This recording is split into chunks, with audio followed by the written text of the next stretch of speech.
Good morning, everybody. It's Dale from Erndales. I wasn't really intending to do another video today, but I had a really rough night, and nothing really bad, but I'll explain in a minute.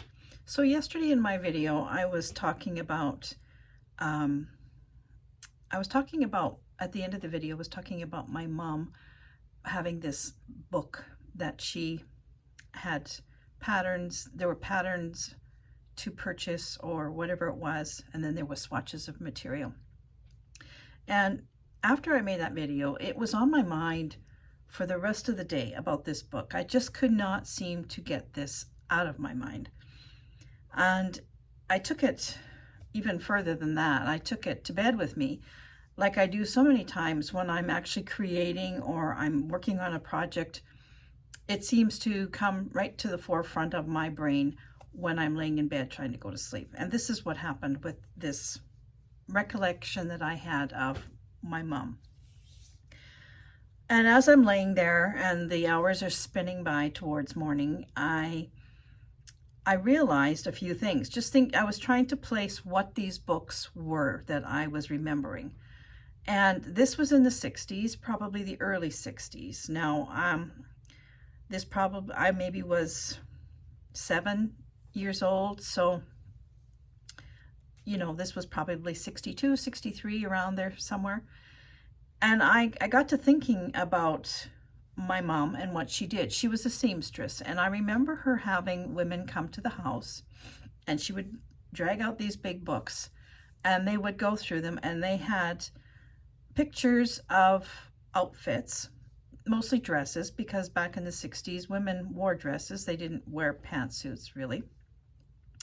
And, they were there was from the hat to the dress to the shoes. It was the whole outfit, the whole ensemble. And she would go through this book, and there would be the picture of an image of like a drawing, almost like like a fashion model's drawing of the model wearing whatever it was that they were wearing. And then there would be lots of description, and then there would be swatches of material with suggestions for the material to make this outfit. And my mom also was a milliner, so there was also a hat. There was choices of different hats, just the little kind that fit over your head, some with netting, some with knots, some with flowers, some with not, that kind of thing. And as I was laying there thinking about this, I got to think that, back in the 60s, women didn't go to Walmart or a fabric store and buy a pattern. And they didn't go to a store and buy material per se. Where did they buy their material? There was no, like in Canada, Fanny's Fabrics or Fabricland. In the States, the different places that you have, or anywhere in the world where you have a fabric store to go and buy a fabric. That wasn't an option in the 60s. And what was the option was you ordered it through the mail. And I have a feeling that this book was a product of some mail order company in Canada who produced patterns. I don't know who they would be, if it was Vogue or McCall's or one of those places, if this is how it was done. But people like my mom, who sewed for other people, would probably order a book like this, and her clients would go through the book with her, pick out an outfit. Then my mom would order the pattern and probably order the material as well. And so it came to my mom as a kit, and she made it for her client. And I'm pretty sure this is, I'm thinking I'm on the right track with this. And so that took me till about 2 o'clock in the morning to figure this all out, when I really should have been sleeping. And then from 2 to 3, I got to thinking about the quilt that I'm working on, or the 2 quilts that I'm working on, the crumb quilts. My idea of adding some little verses from children's books ones that are very popular from Winnie the Pooh or Dr. Seuss or things like that. Things that we've all heard or read to our children or our grandchildren, and maybe even old enough that we read as children ourselves. So I was wondering, I'm crafty and I can do a lot of things, but I'm not great at drawing freehand. And it was bothering me how I'm going to get these words on a piece of fabric for me to stitch. I can stitch them, but for me to write them on with a pencil first, that's not going to happen. And I can see it in my mind. I can see what I want, how it's going to look. I can even see the fabric. I can see the color of thread, but I was trying to figure out how to get this on. So what I did, in my mind, again, laying there in bed, thinking about this, I decided to go on my computer and print out, go on into Word or some kind of publishing program, print out the words that I want to do, enlarge them and change the font. I can have fancy printing, do whatever I want, and then print it out. And doing the old-fashioned way of copying a pattern before we had things online that we could just print out, I've pinned it, or I've taped it to my window there, and I'm going to now take my fabric and put it over that, and I'm going to trace it.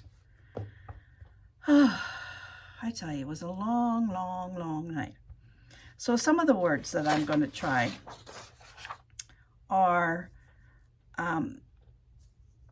things like, I'll love you forever, I'll like you for always. These are all from children's books. A little magic can go a long way. Those kind of things.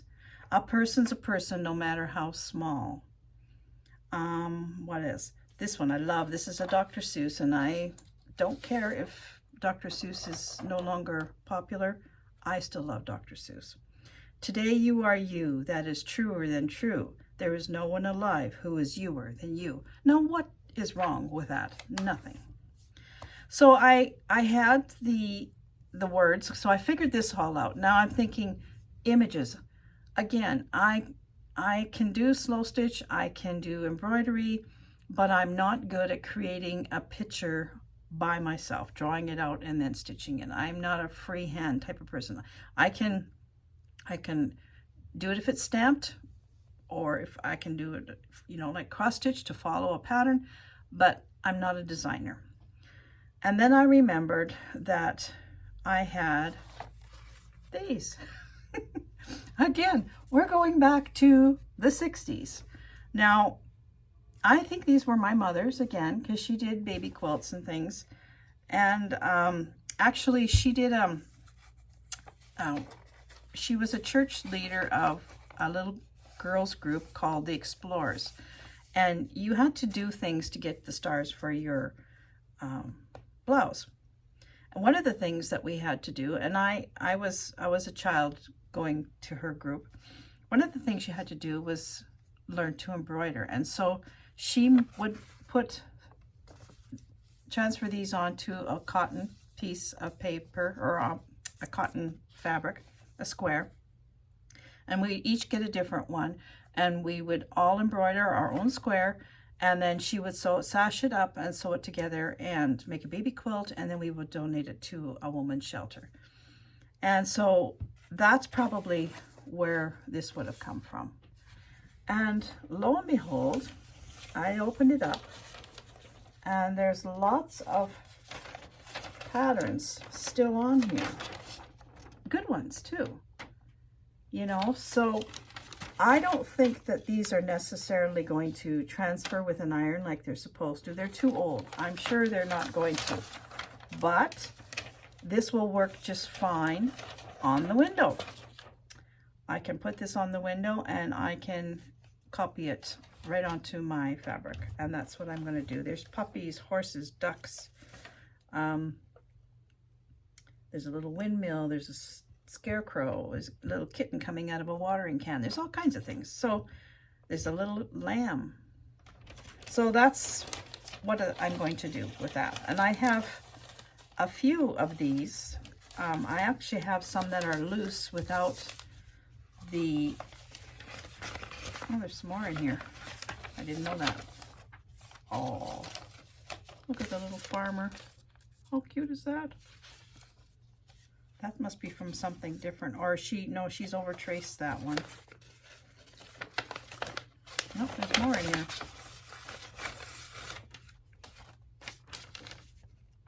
How adorable. And then I also have, I've got more transfers that are just loose, that maybe she cut up and the envelope is long gone. So I'm going to hunt these all down, and I'm going to pick up some images, and I'm going to put some of these on. And then I can go ahead and spend a few days stitching them all together and then incorporating them into my crumb quilt. So I got a lot accomplished from 11 o'clock to 3 o'clock in the morning by just laying there and thinking. I don't know, does this happen to you too?